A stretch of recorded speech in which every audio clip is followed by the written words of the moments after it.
Hello दोस्तों, क्या हाल चाल। होप आप सभी ठीक और अच्छे होंगे।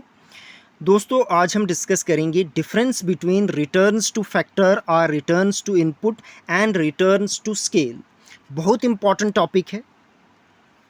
तो यहाँ से भी आपको कुछ पॉइंट निकल के आएंगे जो आपकी एग्जामिनेशन पॉइंट ऑफ व्यू से मोस्ट इंपॉर्टेंट है। तो returns to factor and are returns to input left side पे है और राइट साइड पे है रिटर्न्स टू स्केल। तो रिटर्न्स टू फैक्टर क्या होता है, इसका मीनिंग क्या है कि ये बताता है कि इंक्रीज जो टोटल प्रोडक्ट की वजह किस वजह से होती है। जब एक फैक्टर इंक्रीज होता है बाकी सभी फैक्टर फिक्स्ड होते हैं। जो इंक्रीज आउटपुट में आती है वो किस वजह से आती है, जब उस एक फैक्टर जो वेरिएबल फैक्टर है वो उसके चेंज होने से टोटल प्रोडक्ट में जो चेंज आता है वो होता है क्या, रिटर्न्स टू फैक्टर और रिटर्न्स टू इनपुट। और रिटर्न टू स्केल क्या होता है, जब चेंज आउटपुट में आती है, जब सभी फैक्टर ऑफ इनपुट जो हैं वो चेंज होते हैं, उस वजह से जो चेंज आती है आउटपुट में, तो वो क्या होता है, उसको कहते हैं रिटर्न्स टू स्केल। ठीक है, बट सेम प्रोपोर्शन में चेंज आता है। ठीक है, और ये अप्लाई कहाँ पे होता है, शॉर्ट रन प्रोडक्शन फंक्शन में। कौन से, रिटर्न टू फैक्टर और रिटर्न्स टू इनपुट। और जो रिटर्न टू स्केल अप्लाई कब होता है, लॉन्ग रन प्रोडक्शन फंक्शन में। ठीक है, ये लॉन्ग रन प्रोडक्शन फंक्शन को अज्यूम करता है।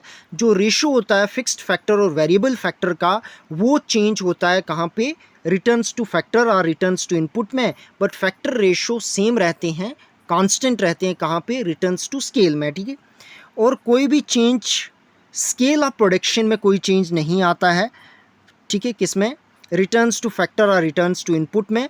केवल चेंज आता है लेवल ऑफ प्रोडक्शन में। ठीक है, और चेंज इन स्केल आता है कहाँ पे, लॉन्ग रन प्रोडक्शन फंक्शन और रिटर्न टू स्केल में। ठीक है, तो जो लेवल ऑफ प्रोडक्शन ये क्या होता है कि अमाउंट ऑफ प्रोडक्शन जो प्रोड्यूस वो गुड्स एंड सर्विसेज, उसका अमाउंट कितना, उसमें चेंज आता है। ठीक है, केवल कहाँ पे, रिटर्न्स टू फैक्टर में या रिटर्न्स टू इनपुट में। बट क्या होता है, स्केल ऑफ प्रोडक्शन क्या होता है, साइज़, कैपेसिटी, जो भी है फर्म की या ऑर्गेनाइजेशन की जो कैपेसिटी है, साइज़ है, वो केवल लॉन्ग टर्म में ही हम बढ़ा सकते हैं। शॉर्ट टर्म पे कोई फैक्ट्री है, कोई मशीनरी है ज़्यादा वो एक्सपेंसिव, उसको तो नहीं परचेज़ कर सकते ना, वो केवल लॉन्ग टर्म पे ही कर सकते हैं या रिटर्न टू स्केल में ही कर सकते हैं।